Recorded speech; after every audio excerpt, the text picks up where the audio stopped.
Hello friends, എല്ലാവർക്കും എൻ്റെ കരുമാടി വ്ളോഗിലേക്ക് സ്വാഗതം. ഇന്ന് നമ്മൾ പുതിയൊരു യാത്രയാണ് നമ്മൾ പോകുന്നത്.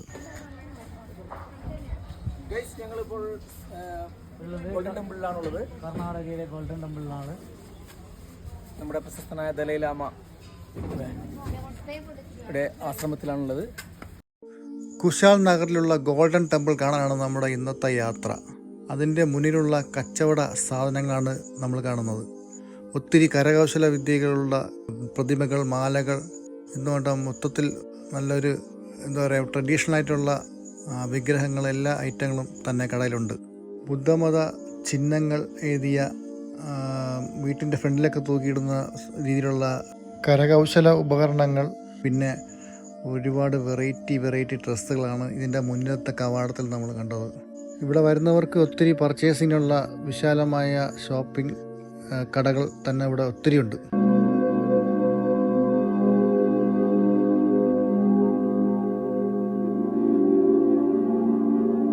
കർണാടക സംസ്ഥാനത്ത് കുടക് എന്ന ജില്ലയിൽ കാവേരി നദിയുടെ തീരത്തുള്ള പ്രധാന നഗരമാണ് കുശാൽ നഗർ. കുടക് ജില്ലയുടെ കവാടമെന്നും അറിയപ്പെടുന്ന സ്ഥലമാണ് കുശാൽ നഗർ. ഇവിടേക്ക് ഇന്ത്യയിലും വിദേശത്തും ഉള്ള ഒത്തിരി സഞ്ചാരികൾ ഇവിടെ വരാറുണ്ട്. അതിൽ പ്രധാനപ്പെട്ട ഒരു ബുദ്ധവിഹാരങ്ങളിലൊന്നാണ് ഈ പറയുന്ന ഗോൾഡൻ ടെമ്പിൾ. കർണാടക ജില്ലയിൽ ബൈലോകുപ്പയാൽ സ്ഥിതി ചെയ്യുന്ന ടിബറ്റൻ ആത്മീയ കേന്ദ്രമാണ് ഗോൾഡൻ ടെമ്പിൾ. ഇതൊരു വിനോദസഞ്ചാര കേന്ദ്രം കൂടിയാണ്. ഒത്തിരി ആൾക്കാർ പല ജില്ലകളിലും പല സ്റ്റേറ്റുകളിൽ നിന്നും ഇവിടെ വരാറുണ്ട്. ചരിത്ര പ്രസിദ്ധമായ ടിബറ്റൻ ആത്മീയ കേന്ദ്രമാണ്. 1995 നിർമ്മാണം ആരംഭിച്ച ഗോൾഡൻ ടെമ്പിളാണ് 1999 ഇവിടുത്തെ ബുദ്ധിസ്റ്റ് ആൾക്കാർക്കായി തുറന്നു കൊടുത്തത്. വണ്ടി പാർക്ക് ചെയ്യുന്ന അവിടെയും കച്ചവട സാധനങ്ങളുണ്ട്. ഷോപ്പിങ്ങിന് വേണ്ടി കയറുന്ന എൻട്രി ചെയ്യുന്ന അവിടെയും ഷോപ്പിങ്ങിനുള്ള എല്ലാ സംവിധാനങ്ങളുണ്ട്, എല്ലാ ഐറ്റങ്ങളുണ്ട് ഇവിടെ.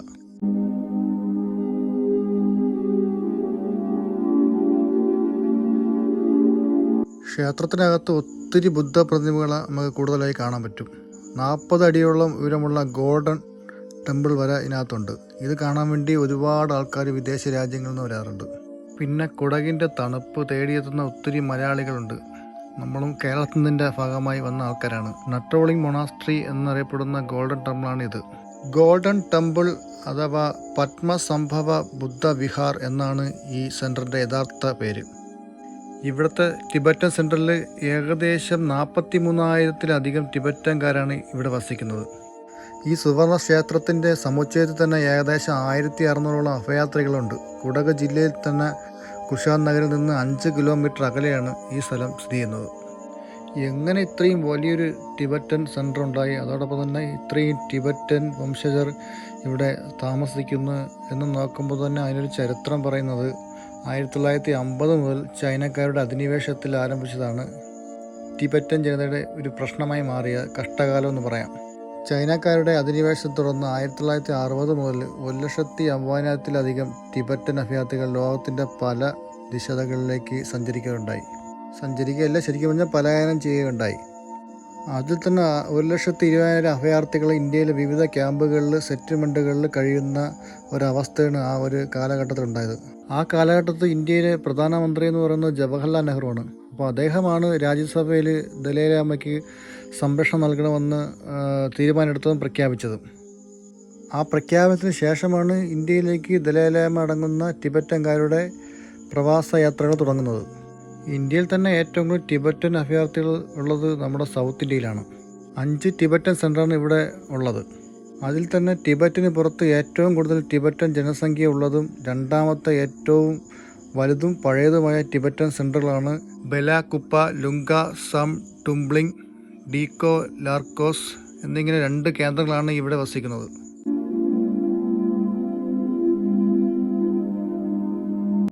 കറക്റ്റ് പരമ്പരാഗതമായ ടിബറ്റൻ ശൈലിയിലാണ് അവിടുത്തെ ഓരോ കെട്ടിടങ്ങളുടെ നിർമ്മാണം.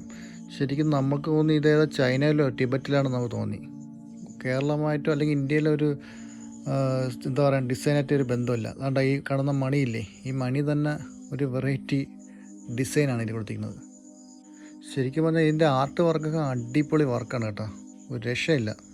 ഞാൻ ഇവിടെ ചോദിച്ചറിഞ്ഞപ്പോൾ ആദ്യം പറഞ്ഞത് ഇവിടുത്തെ മുളകളിലാണ് ആദ്യം ഇവിടുത്തെ ടെമ്പിൾ നിർമ്മിച്ചത്. പിന്നെ അതിന് ശേഷമാണ് അതിനെ പരിപോഷിച്ച് ഈ ലെവലിലേക്ക് എത്തിച്ചത്. ബുദ്ധമതക്കാരുടെ ഏറ്റവും പഴക്കമേറിയ വിദ്യാലയങ്ങളിൽ പാരമ്പര്യമായ ഏറ്റവും കൂടുതൽ പ്രബോധന കേന്ദ്രങ്ങളിൽ ഒരു ആശ്രമമാണ് ഈ പറയുന്ന ഗോൾഡൻ ടെമ്പിൾ. ഇവിടെ വരുന്നതിന് വേണ്ടി ബാംഗ്ലൂരിൽ നിന്നാണെങ്കിൽ 220 കിലോമീറ്റർ, മംഗലാപുരത്ത് നിന്നാണെങ്കിൽ 172 കിലോമീറ്ററാണ്. കേരളത്തിൽ നിന്നാണ് നമുക്ക് പോകാൻ എളുപ്പം. കാസർഗോഡ് ജില്ലയിൽ നിന്ന് കാഞ്ഞങ്ങാട് നിന്ന് പാണത്തൂർ റൂട്ട് കയറി സുള്ളി മടിക്കോവരി വഴി ബൈലക്കുപ്പിലെത്താം. പാണത്തൂർ നിന്നൊരു 111 കിലോമീറ്ററുള്ള ദൂരം.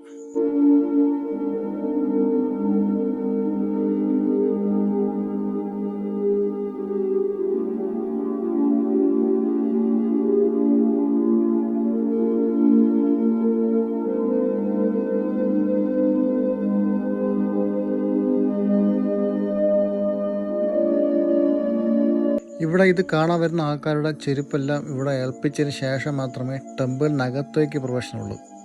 അപ്പം നമ്മൾ വന്ന എല്ലാവരും കൂടെ തന്നെ ഒരു ബക്കറ്റിലാക്കി നമ്മുടെ ചെരുപ്പുകൾ അവിടെ കൊടുത്ത്. ഇത്രയും വിനോദസഞ്ചാരികൾ ഉണ്ടെങ്കിൽ പോലും ഒരു സൈലൻ്റ് ആണ് കേട്ടോ.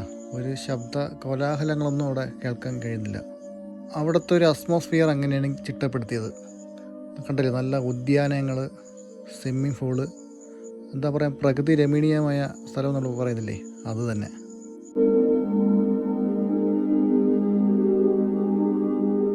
കണ്ടില്ല, ഈ സിംഹത്തിൻ്റെ വർക്ക് തന്നെ കണ്ടില്ലേ, വെള്ള കല്ലില്ലേ, മാർബിൾ കല്ലിൽ കൊത്തിയ ശില്പമാണ്. ജസ്റ്റ് ഒന്ന് മിസ്സായാൽ അത് ഫുൾ വേസ്റ്റാണ്. ആ രീതിക്കുള്ള വർക്കാണ് ചെയ്തിട്ടുള്ളത്. വെള്ള മാർബിൾ, ഇതിനകത്തുള്ള വർക്കുകൾ ഉണ്ടല്ലേ, അടിപൊളി വർക്കാണ്. ചുവർ ചിത്രങ്ങൾ, ഇതിൻ്റെ ഡിസൈൻ വർക്കുകൾ, ഇതെല്ലാം ഒരു ടിബറ്റൻ ശൈലിയിലുള്ള ഒരു മെത്തേഡാണ്. പുറത്ത് അത്യാവശ്യം വെയിലുണ്ടെങ്കിലും അകത്ത് നല്ല തണുത്ത ഒരു അറ്റ്മോസ്ഫിയറാണ് ഇതിനകത്ത്.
ഇതിൻ്റെ മെയിൻ സെൻറ്ററിനകത്ത് തന്നെ 3 വലിയ ബുദ്ധ പ്രതിമകളുണ്ട്. ഈ 3 പ്രതിമകൾക്കും ഒരു പ്രത്യേകതയുണ്ട്. ഒന്ന് ബുദ്ധൻ, ഒന്ന് പത്മസംഭവ, ഒന്ന് അമിതായൂസ് എന്നിങ്ങനെ ആകർഷകമായ 3 പ്രതിമകളാണ് ഈ ടെമ്പിളിനകത്തുള്ളത്. 40 അടിയോളം ഉയരമുണ്ട്. വില കൂടിയ കല്ലുകൊണ്ടാണ് ഈ പ്രതിമകൾ നിർമ്മിച്ചത്. ഉയർന്ന പ്ലാറ്റ്ഫോമിലാണ് ഇത് നിർത്തിയിട്ടുള്ളത്. ഭയങ്കര സംഭവമാണ് കേട്ടോ അത് കാണാൻ. പിന്നെ ആ മൊണാസ്ട്രിക്കകത്ത് ഏത് ഭാഗം നോക്കിയാലും ചുവർ ചിത്രങ്ങളും കൽപ്പണികളും കൊത്തുപണികളും നിറഞ്ഞ നിൽക്കുന്നൊരു മൊണാസ്ട്രിയാണ്.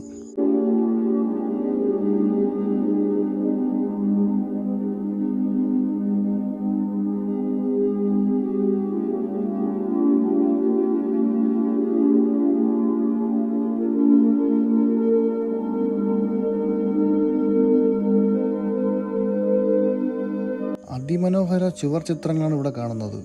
പ്രാർത്ഥനാ ചക്രങ്ങൾ, പ്രയർ ഡ്രമ്മുകൾ ഉപയോഗിക്കുന്ന മൊണാസ്ട്രിയിലുള്ള ബുദ്ധിസ്റ്റുകളെ നമുക്കിവിടെ കാണാൻ പറ്റും. നംഡ്രോലിംഗ് മൊണാസ്ട്രിയിൽ 1300 ചെറിയ പ്രാർത്ഥനാ ചക്രങ്ങളും 19 വലിയ ചക്രങ്ങളും തിരിക്കുന്ന ഒരു ബുദ്ധക്ഷേത്രത്തിൻ്റെ പ്രാർത്ഥനാ മാർഗങ്ങളാണ് ഇതെല്ലാം. അതിൽ തന്നെ ദശലക്ഷക്കണക്കിന് പ്രാർത്ഥനാ ചുരുളുകളാണ് ഇവിടെ അടങ്ങിയിട്ടുള്ളത്.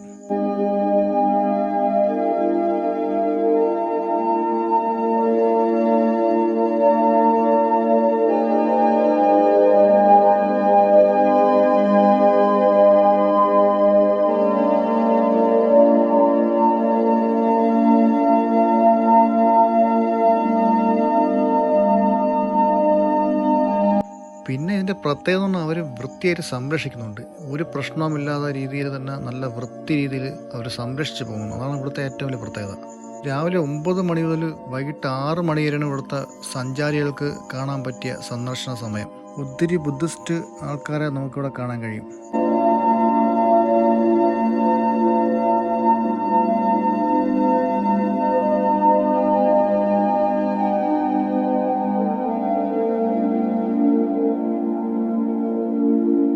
ഏറ്റവും കൂടുതൽ കടും നിറത്തിലുള്ള നിറങ്ങളാണ് ഇവിടെ കൂടുതൽ പെയിൻറ്റിങ്ങിന് വേണ്ടി ആഡ് ചെയ്തിട്ടുള്ളത്.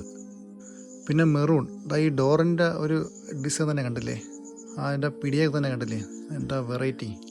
ആ നിറം ഏകദേശം ഒരു മെറൂൺ ഡിസൈനാണ് കൊടുത്തിട്ടുള്ളത്. ആ തൂണിൻ്റെ ഡിസൈനെ കണ്ടില്ലേ, നല്ല രീതിയിലുള്ള ചിത്രപ്പണികൾ ചെയ്ത തൂൺകട്ടികളാണ്.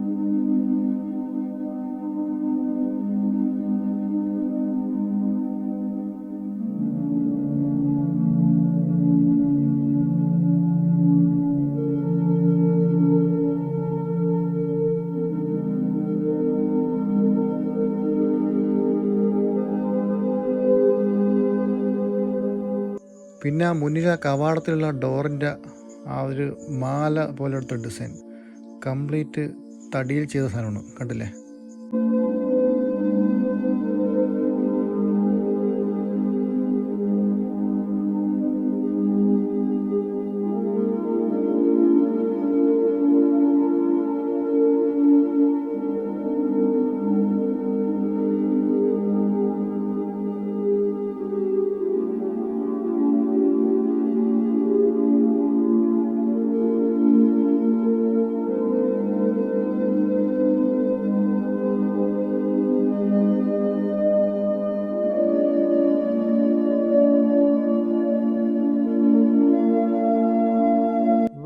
പ്രത്യേകത ബുദ്ധമത സെൻ്ററാണ്.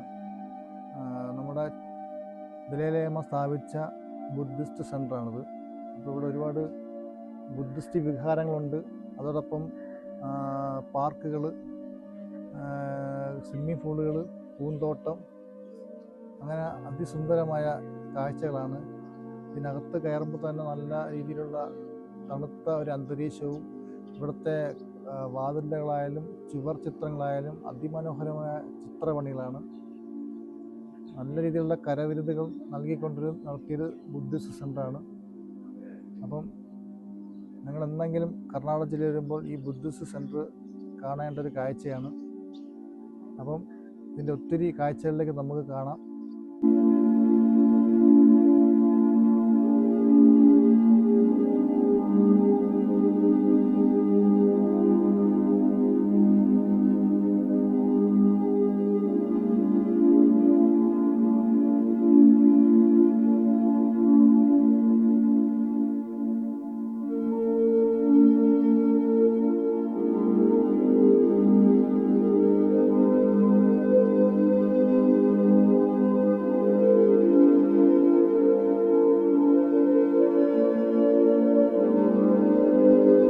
ഈ കാണുന്ന ഏരിയ എന്ന് പറയുന്നത് ഇവിടുത്തെ ബുദ്ധിസ്റ്റ് കുട്ടികൾ പഠിക്കുന്ന സ്ഥലങ്ങളും ഗവേഷകർ അല്ലെങ്കിൽ ബുദ്ധ സന്യാസിമാർ താമസിക്കുന്ന മേഖലയാണ്. പക്ഷെ അങ്ങോട്ട് പ്രവേശനമില്ല.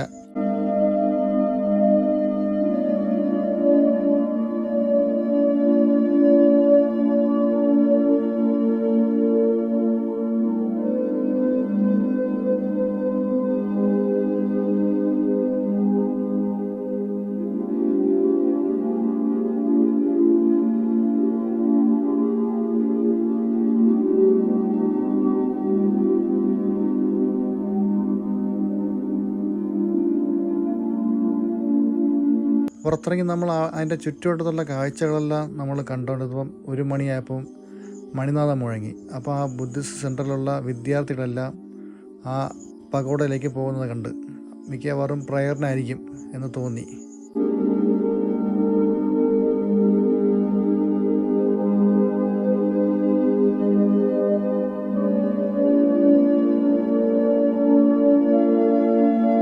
കണ്ടില്ല ആകാശം മുട്ടി നിൽക്കുന്ന ഗോപുരങ്ങൾ.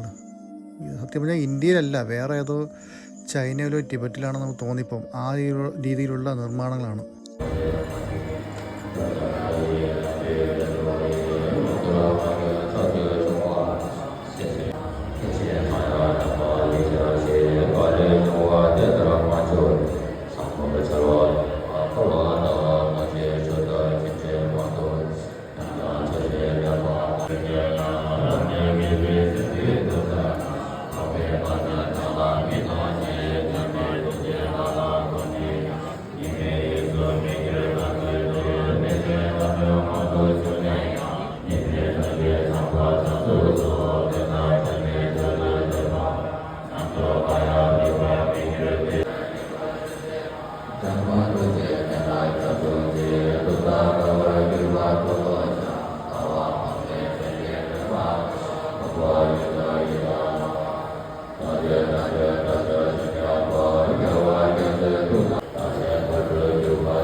ഇപ്പോൾ അവിടെ പല പല സെൻറ്ററിൽ പ്രയർ നടക്കുകയാണ്. ഓരോരോ സെൻറ്ററിൽ ഓരോരോ രീതിയിലുള്ള പ്രയറാണ് നടക്കുന്നത്. തൊട്ടടുത്തുള്ള സെൻറ്ററിലേക്ക് ഞാൻ വീണ്ടും പോയി.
പറഞ്ഞാൽ അതിനകത്ത് നിന്നിപ്പം വല്ലാത്തൊരു മണം, ചുരുക്കുന്ന മണം. ഞാൻ അവിടെ നിന്ന് ചാടി, ഇതെന്താണ് മണം എന്ന് നോക്കിയപ്പോൾ എന്തോ ഒരു സാധനം ഇട്ട് പുകയ്ക്കുന്നു. വല്ലാത്തൊരു മണം, തലയ്ക്ക് പിടിക്കുന്ന മണം. എന്ത് ഐറ്റം എന്ന് എനിക്കറിയില്ല.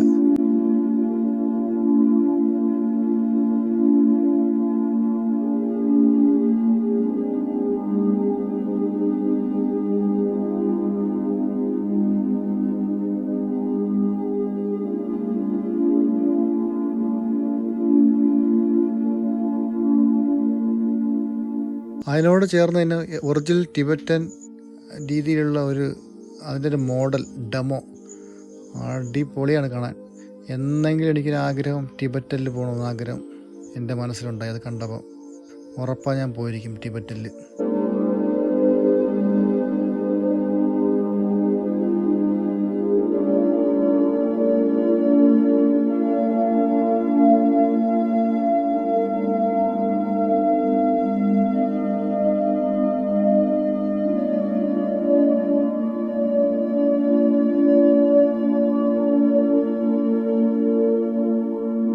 പിന്നെ നമ്മളെ കൂടെ വന്നവരെല്ലാം ചെറിയ രീതിയിലൊരു പർച്ചേസിംഗ് ഒക്കെ നടത്തി നമ്മളവിടെ നിന്ന് യാത്ര തിരിച്ച്.